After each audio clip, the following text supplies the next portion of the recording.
Olá, estudante! Então, hoje nós vamos dar continuidade no nosso estudo de funções. Hoje vamos estudar mais a fundo um novo modelo de função. Observe a máquina de transformar grandezas a seguir. Vamos considerar que esta máquina utiliza a lei de associação para transformar uma grandeza que entra em outra grandeza que sai. Então, aqui eu vou ter um valor que vai entrar. Eu vou realizar a operação que está aqui, multiplicar esse valor de entrada por ele mesmo e somar com o dobro do valor de entrada. Ou seja, multiplico o valor por ele mesmo e somo com o seu dobro. O resultado que eu obtiver é a minha saída.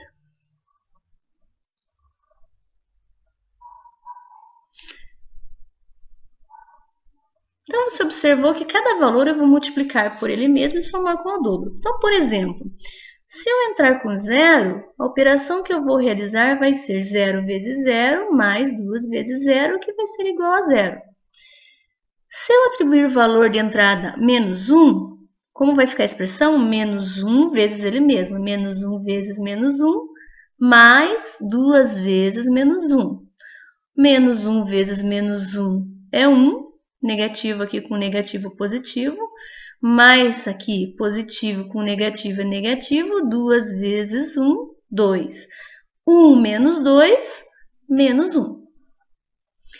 Se for menos 2 vezes ele mesmo, então menos 2 multiplicado por menos 2, mais 2 vezes o menos 2, que vai resultar em menos 2 vezes menos 2, é igual a 4.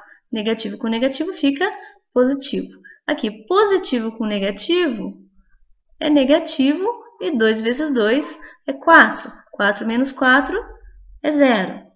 Se for 1, 1 vezes ele mesmo mais 2 vezes o 1. 1 vezes 1 é 1, então o produto deles está aqui. E 2 vezes 1, 2 está aqui, somando os dois é 3. E assim sucessivamente eu fui fazendo com todos os valores. 1, 2 e 3. Bom, continuando a sequência, usando o mesmo raciocínio com o 1, com o 2 e com o 3, mas se o valor for x, a operação é a mesma. X que multiplica x mais o dobro de x. Ou seja, x vezes x, x ao quadrado, mais 2 vezes x. Essa é a relação que representa essas operações que eu fiz. Essa representação que nós já vimos, né, nas funções do primeiro grau é a lei de associação. Então, essa é a lei de associação que está relacionando a grandeza x para que a gente possa obter os valores de y. Bom, então agora nós vamos fazer a representação daqueles pontos que nós fizemos os cálculos na tabela lá, daquela funçãozinha da máquina, e vamos jogar aqui no GeoGebra. Então, aqui eu já tenho os pontos marcados, aqui eu coloquei na planilha os valores do x na primeira coluna, na coluna A, e os valores que eu obtive para y na coluna B. E aqui eu já tenho os pontos, então o primeiro ponto aqui, 0, 0, está aqui, ó, 0, 0, menos 3 e 3, então menos 3 para x, 3 para y, menos 2 para x, 0 para y. Aqui, menos 1 para x, menos 1 para y, está aqui. 1 para x, 3 para y, 2 para x, 8 para y, e o 3 está lá para cima, o 15.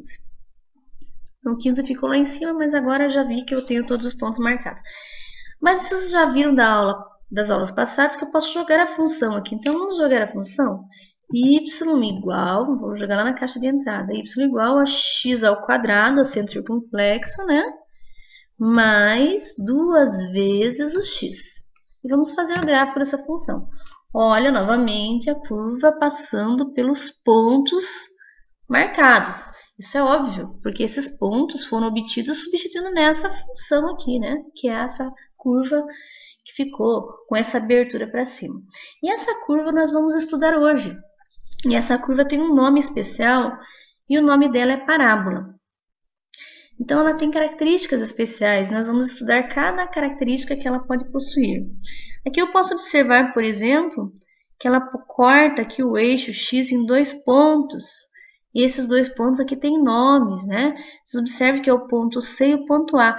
Nesse ponto, o X é menos 2 e o Y é 0. E nesse ponto aqui, o X é 0 e o Y é 0. Então, sempre que a curva vai, independente, pode ser ela ou pode ser outra curva, corta o eixo X, eu sei que esse ponto aqui, o Y vai ser sempre 0, porque está sobre o eixo X. Então, hoje nós faremos um estudo especial aí sobre essa função que nós chamamos de parábola e vamos entender de que forma que ela pode aparecer aí nos gráficos de acordo com o que ela aparece na sua forma algébrica, né? Qual que é a relação que existe entre a sua forma com a sua representação gráfica? Então, hoje estudaremos esta função. Então, agora, você novamente vai assistir uma encenação de um fragmento do vídeo do novo Telecurso 2000. Preste atenção, então. Olá. O senhor é técnico no assunto, não é isso? Eu sou engenheiro. Bom, já que o senhor é engenheiro, será que o senhor poderia responder uma pergunta pra gente? Por que essa antena tem esse nome esquisito de antena parabólica, hein? É por causa da curva. Curva? Que curva? Essa curva aqui, ó. Essa aqui não é uma curva qualquer. Sei. É uma curva matemática, chamada parábola. Vocês conhecem? Não. Essa curva, a parábola, aparece em várias situações. Uma situação bem conhecida é o tiro de canhão. Tiro de canhão? Peraí, como assim tiro de canhão? Tipo aqueles desenhos animados. Aqueles desenhos onde tem um forte e um navio pirata. Aí os canhões do forte lançam balas para acertar o navio. Fazem aquela curva. Então, a curva que a bala de canhão descreve no ar é uma parábola. Se fosse disparar, em vez da bala de canhão, um homem, também teríamos uma curva parabólica na sua trajetória no ar. E se fosse um jato de água, seria a mesma coisa. A água jogada no ar também descreve uma parábola. É uma curva que aparece todo dia. Quando um passarinho faz cocô em pleno voo. É mesmo, né? Quando alguém joga um cigarro para cima. Ou quando um jogador faz um lançamento pro ataque. É mesmo. Todas essas ações provocam uma parábola. Mas, doutor, eu tava pensando uma coisa aqui. Como é que eu sei quando uma curva é uma parábola e não uma outra curva qualquer? Isso é boa. Aí é que entra a matemática. Sei. Essa é uma boa pergunta. Vamos lá até o meu escritório que eu vou mostrar pra vocês. Vamos lá. Comigo. Vamos entrando. Dá licença. Eu vou mostrar para vocês como é que se desenha o gráfico de uma parábola.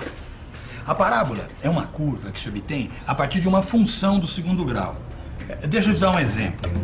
Tá aí, y igual a ax ao quadrado mais bx mais c.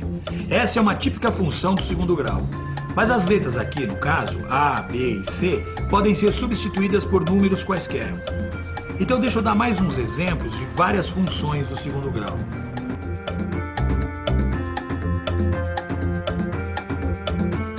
Compreende? É simples.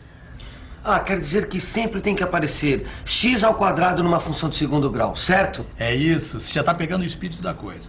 Por causa da incógnita x ao quadrado, é que chamamos essas funções de funções do segundo grau.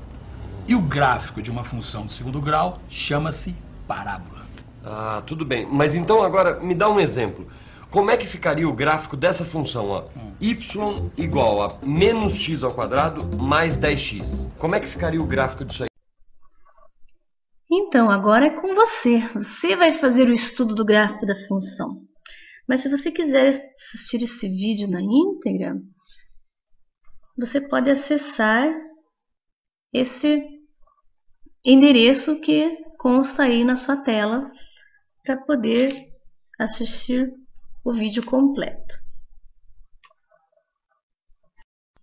Como você observou no vídeo do novo Telecurso 2000, a trajetória da bola em um chute descreve sempre esta curva que você acaba de conhecer. Vamos supor que h é a altura em metros em que a bola se encontra E T o tempo em segundos, após o chute que obedece à trajetória dada pela fórmula h igual a menos t ao quadrado mais 6 vezes t. Então, T é o tempo, h é a altura em que a bola se encontra.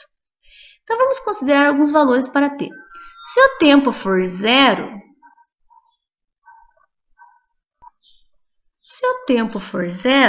atribuindo zero para T, então eu terei menos 0 ao quadrado mais 6 vezes 0, 0 metros.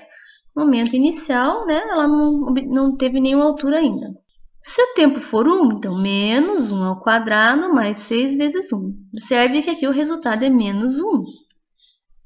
Você deve estar pensando, mas não está ao quadrado? Não, quem foi elevado ao quadrado foi 1. O menos está fora aqui do parênteses. O menos não faz parte do número 1, né? Então, eu não vou colocar ele dentro do parênteses. Então, menos 1 mais 6, 5 metros. Se for 2, então, menos 2 ao quadrado mais 6 vezes 2. Então, no lugar do t, eu substituí o valor do 2. Então, 2 ao quadrado, 4, repetindo o sinal negativo da frente, menos 4 mais 12. Tenho 12 menos 4, ficarei com 8. E assim sucessivamente vou atribuindo valores para t e vou tendo os valores da altura. Agora você vai estudar esta função no GeoGebra. Substitua t por x e h por y na função dada. Faça o gráfico e responda as questões a seguir. Quais as grandezas que aparecem nessa situação? Quem é o x e quem é o y? Quem é a variável dependente e quem é a variável independente? A variável independente pode assumir qualquer valor neste problema? Ao observar o gráfico, você consegue identificar o instante em que a bola atinge a altura máxima? Qual é a altura máxima atingida pela bola? Você consegue enxergar isso no gráfico? Qual é o par ordenado que representa o ponto de altura máxima dessa trajetória? Ou seja, em qual valor de x e y essa bola atinge a altura máxima? E quem é o x e quem é o y? Em que instante a bola encontra-se a 0 metros de distância do solo? Então, após fazer o gráfico e responder essas questões, registre suas respostas para que possamos discutir suas conclusões. E até a próxima aula.